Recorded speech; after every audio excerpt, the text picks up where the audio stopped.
Hey guys, it's Car Guy 11. I have a new Miata behind me thanks to Mazda, and this time it's a top of the line Grand Touring soft top manual. So if you remember last year, I did review the folding hardtop RF version in club trim, but it was an auto and I didn't exactly give it glowing reviews. So hopefully this year the manual is going to make up for a lot, and it's in addition to the manual, there are also other features that come with the manual, and so we'll explore those. We'll look at the features that make up the Grand Touring trim, and we'll talk about which version of the Miata is best for you, so stay tuned. Now, as I said, this is the 2021 Miata in Grand Touring trim, and the GT trim comes in some exclusive color combos, including this white called Snowflake White, and it has a pearl effect on it. You can get white in the other trims, but it doesn't have that metallic flake into it.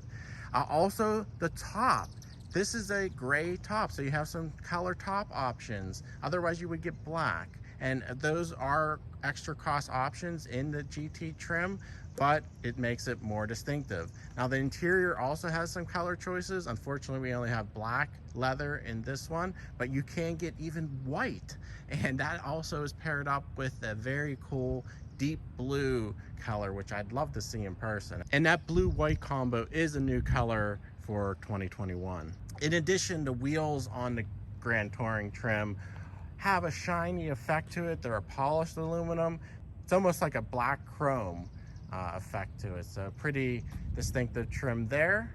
Another exclusive feature of the GT models is the adaptive front LED headlights, and they steer into corners. All models get LED headlights though. And also it comes with rain sensing wipers. And hopefully you don't drive your Miata too much in the rain, but GT models come with that feature. All right guys, we'll continue the review in the car where the Miata shines. I put the top down. It's super easy. Just one latch right at the top here, and you could do it all from inside the car. Push it back and it clicks into place behind your head. And same with putting it back up. You don't even need to get out of the car. There's a latch right here and back, and you just grab it with your arm and click it in. Now, the hardtop RF is a little bit easier because it's simply powered and a push button, but it takes 2 seconds. It's actually faster than a hardtop to put it on. So not a big deal. I would probably go for the soft top. And it also comes down farther behind your head, so you're getting a complete convertible experience. In addition, you do have this wind blocker, but you could probably hear it's still a lot of wind buffeting in the cabin. And I'm only going about 50 miles an hour right now. So you're probably gonna still want the top up for highway or long highway drives. But I just wanted to show you the experience. I will put the top up so you can hear me better, and we can talk more about the driving experience.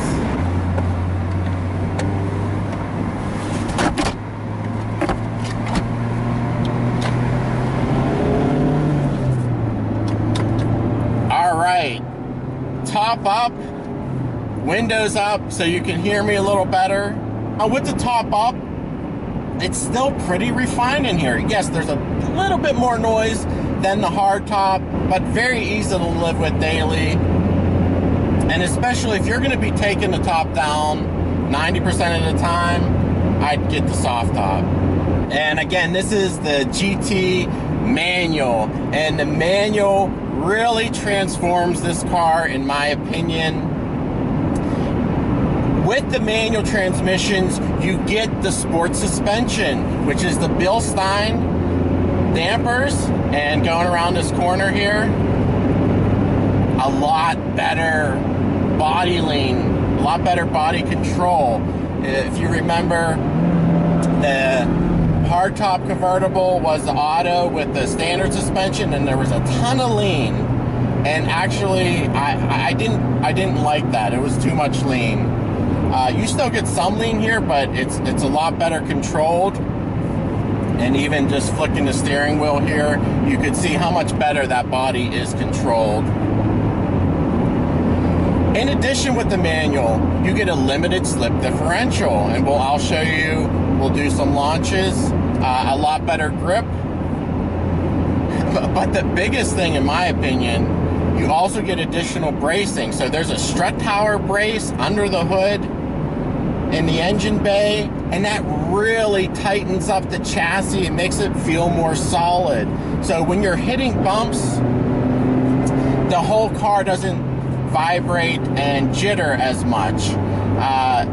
Even though this sport suspension is technically stiffer, I don't feel the ride is much worse at all, because you're not feeling those jitters over bumps due to the additional bracing. So I overwhelmingly prefer this setup. All right, so coming to a stop sign here, we'll do a launch with the manual. I have traction control off as well.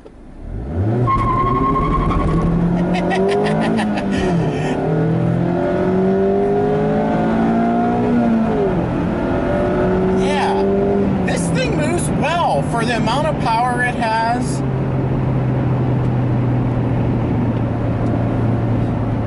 There was a cop. Yeah, this thing moves well for the amount of power it has. It's a 2-liter naturally aspirated 4-cylinder, 181 horsepower and 151 pound-feet of torque. This is the updated engine in 2019. The ND2 Miata got the tweaked, a little bit more power, and it also revs higher, 7,500 RPM. So it's a nice linear power band all the way up to 7,500, and it revs out beautifully. No dead spots in that rev range. And it's plenty of power for this car. This car weighs just over 2,300 pounds. Of course, the soft top is lighter and the manual is lighter than the auto versions. The 6-speed manual is super crisp and direct. I love the shifter. And you can easily rev match. So as I said, I would only get this car in manual if you can help it. It really makes this car perform like a sports car, like it should be. Yeah, and the steering is nice and direct and lightweight. Now the tires on here are a Bridgestone Potenza summer tire, and they offer plenty of grip, excellent grip. The brakes are just the standard brakes, but you can get a Brembo upgrade, which would be nice if you track this car or take it on a lot of like canyon runs, mountain roads. All right, we'll see if we could slide the tail out here.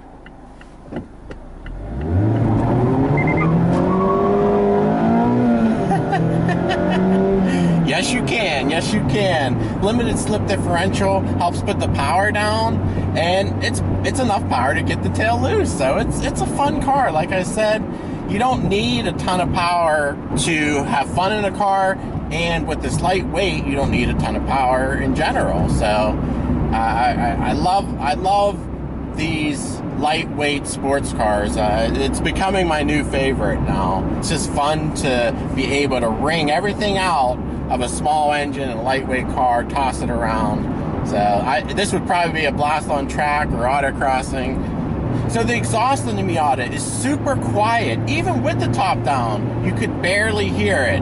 I would prefer something a little bit more aggressive. I know it's just a 4-cylinder, but it's so quiet.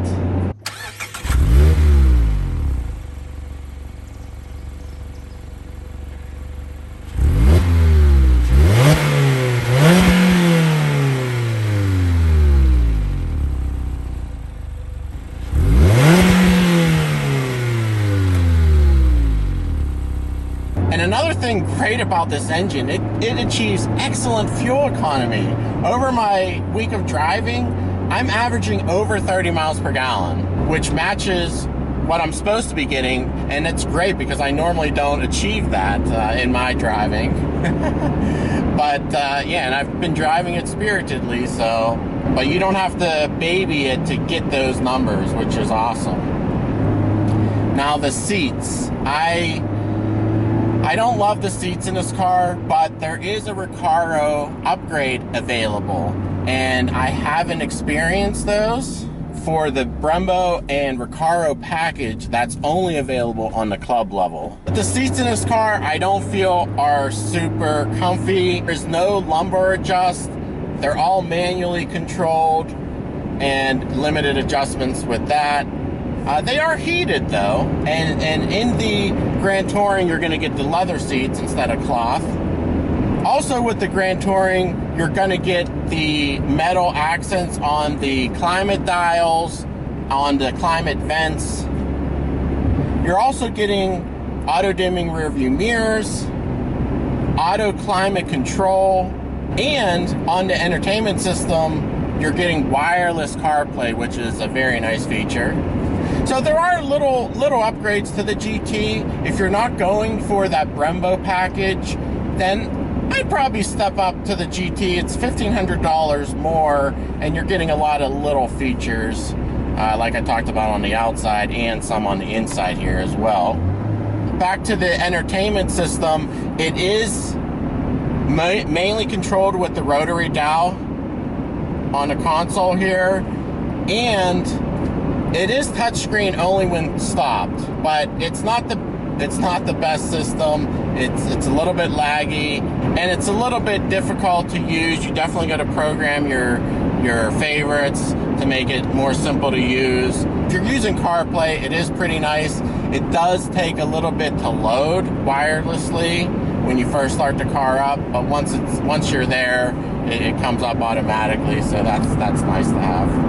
Now, the Bose sound system is powerful enough to be used with top-down driving, and it includes these cool headrest-mounted speakers, which has been a Miata tradition. Now, on the dash gauges, it's missing a few items. There's no digital speedometer, which, you know, I like to have, but I guess it's not a necessity. Also, there's no display for your tire pressure monitoring, which I feel for a sports car, it would be great to have that to monitor it, especially if you're doing like performance driving or on track. There's a small digital portion on the left side that gives you your fuel economy, your outside temperature, miles, your temperature, coolant temp, fuel gauge, and stuff like that.